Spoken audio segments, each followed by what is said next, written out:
Subscribe now and press the bell icon. Never miss an update.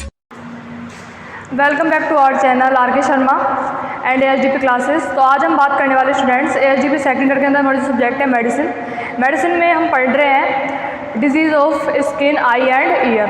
तो इस हमारी skin की डिजीज़ बाकी हैं, आई की डिजीज़ हमने कल करवा दी है कंजक्टिवाइटिस। आज हम पढ़ेंगे डिजीज़ ऑफ ईयर, कान की जो रोग है उसके बारे में पढ़ेंगे।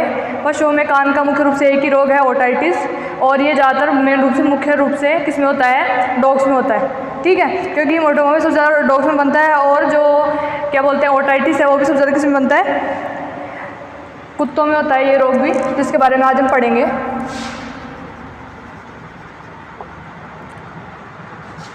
डिजीज़ ऑफ ईयर, कान का रोग है, इसका नाम है ओटाइटिस। ओटाइटिस का मतलब वही है, कान की सूजन को क्या कह देते हैं, ओटाइटिस कह देते हैं। क्या कहते हैं, कान की सूजन को ओटाइटिस कहते हैं। कान की सूजन को ओटाइटिस कहते हैं। कान की सूजन को ओटाइटिस कहते हैं। और कान की सूजन कितने प्रकार की होती है, 3 प्रकार की होती है।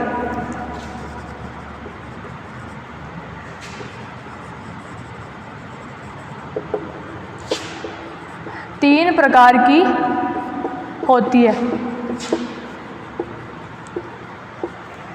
पहले नंबर पे है ओटाइटिस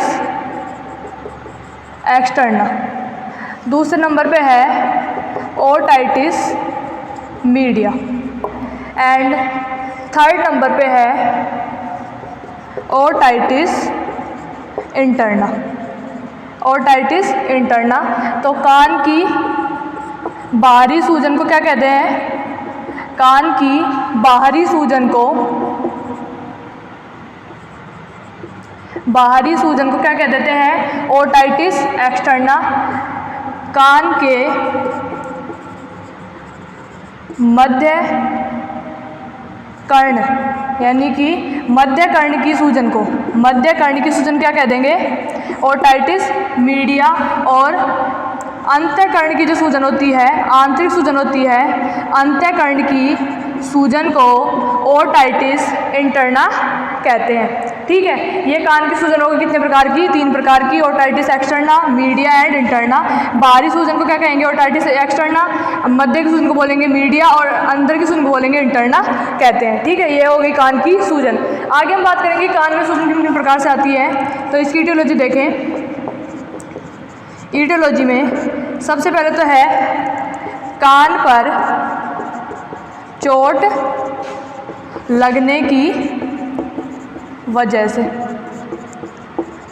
ठीक है, एक रीज़न तो इसका ये हो गया। उसके अलावा है कान में जलनशील पदार्थ डालने से। भाई कोई कान में थोड़ा सा दर्द हुआ तो तेल वेल ज़्यादा गर्म करके डाल लेते हैं, तो उससे भी हो जाता है। उसके अलावा है बैक्टीरिया से,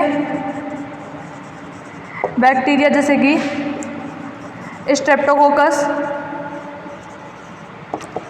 स्टेफाइलोकोकस। ठीक है, इन सब की वजह से भी क्या हो सकता है, कान में सूजन आ सकती है। उसके अलावा है पैरासाइट की वजह से, पैरासाइट्स यानी कि परजीवियों की वजह से। तो पैरासाइट्स कौन कौन से हैं, जैसे कान के कीड़े हो गए, माइट्स हो गए, है ना, और ये ज़्यादातर किसमें होता है, डॉग्स में होता है, ईयर माइट्स। और ये जो रोग है, ये जो पैरासाइट्स का वजह से जो रोग होता है वो ज़्यादातर किसमें होता है, डॉग्स में होता है। किन में होता है, डॉग्स में होता है। उसके अलावा है ग्रास सीड की वजह से भी। ग्रास सीड का मतलब होता है दूब के जो बीज आते हैं उनकी वजह से भी कानों में सूजन आ सकती है, उनकी एलर्जी की वजह से भी। तो डॉग्स में ग्रास सीड की वजह से, ग्रास सीड की वजह से भी एलर्जी हो जाती है। उसके अलावा है कान में खुजली होने से, कान में खुजली होने से यानी कि जब वैक्स ग्रंथि का स्राव कम हो जाता है और कान में जब सूखापन आ जाता है जिसमें कान में खुजली होने लग जाती है, जिसकी वजह से भी क्या होती है ओटाइटिस हो सकती है। लगातार हम उस कान को खुजाएंगे तो उसमें क्या होती है, उसकी जो बाहरी परत होती है उसमें सूजन आ जाती है। ठीक है, उसके अलावा है कि कान में पैरासाइट्स हो ही गया, ये तो हो गए इसके कारण।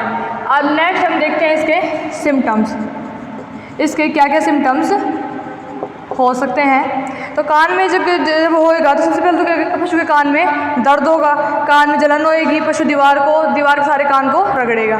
तो कान में दर्द, जलन ये होगी। पशु दीवार के सहारे कान को रगड़ेगा या फिर पेड़ के सहारे भी कान को रगड़ सकता है। ठीक है, उसके अलावा क्या होगा, पशु का कान लाल हो जाएगा। सिम्टम्स में कान लाल हो जाएगा, साथ ही साथ सूजन भी आ जाती है, ठीक है। एक रीज़न इसका ये भी है, एक सिम्टम्स इसका ये भी है। उसके अलावा पशु का जो कान में, जिस कान में दर्द हो रहा है, पशु उस साइड सिर को झुकाकर रखता है। जिस तरफ कान में दर्द होता है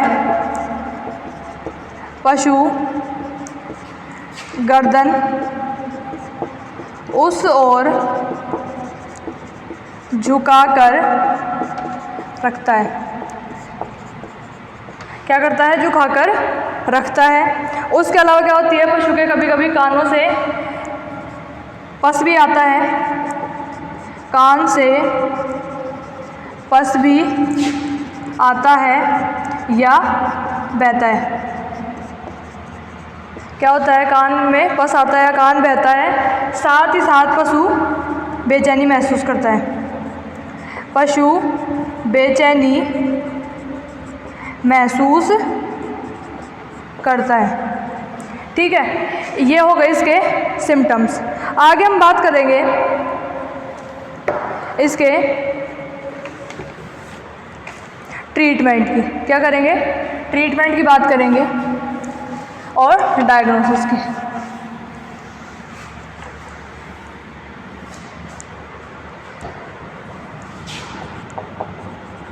डायग्नोसिस तो क्या करेंगे भाई, क्या तो बाहरी सूजन तो बाहर से पता चल जाएगा, और अंदर में थोड़ा सूजन तो हाथ लगा के देखें तो आंतरिक सूजन से पता चल जाएगा, या उसके अलावा सिम्टम्स और हिस्ट्री है भाई, क्या हो सकता है क्या नहीं हो सकता, सिम्टम्स एंड हिस्ट्री। आगे हम बात करेंगे इसके ट्रीटमेंट की। ट्रीटमेंट में हम सबसे पहले क्या करेंगे, पशु का जो कान है उसको क्या करेंगे, एंटीसेप्टिक सॉल्यूशन से साफ करेंगे, ठीक है।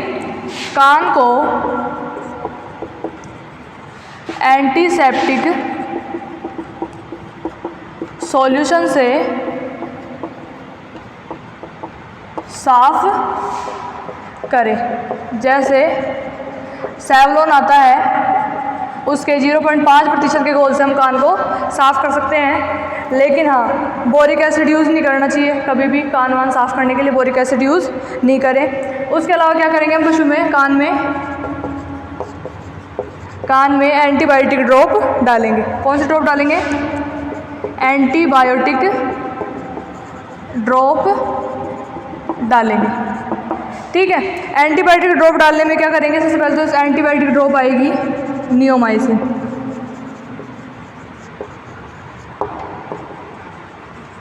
नियोमाइसिन, या फिर जेंटामाइसिन,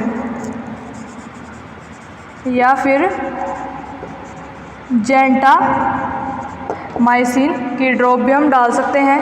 उसके अलावा क्या करेंगे, पशु को एंटीबायोटिक इंजेक्शन दे देंगे जैसे कि, और एंटीस्टामिक इंजेक्शन दे देंगे। एंटीबायोटिक इंजेक्शन आ गया अपना एनरोफ्लोक्सिन 10 से 15 ml इंट्रामस्कुलर। उसके अलावा anti histaminic drug injection Avil 10 ml intramuscular पशु को हम दे सकते हैं। ठीक है, तो इसी के साथ आज हमारा जो ओटाइटिस की जो डिजीज़ है वो कंप्लीट होती है। तो स्टूडेंट्स, आपको हमारी वीडियो कैसे लगे, लाइक करें, शेयर करें, सब्सक्राइब करें, साथ साथ बेल आइकन को प्रेस करें। Thank you students.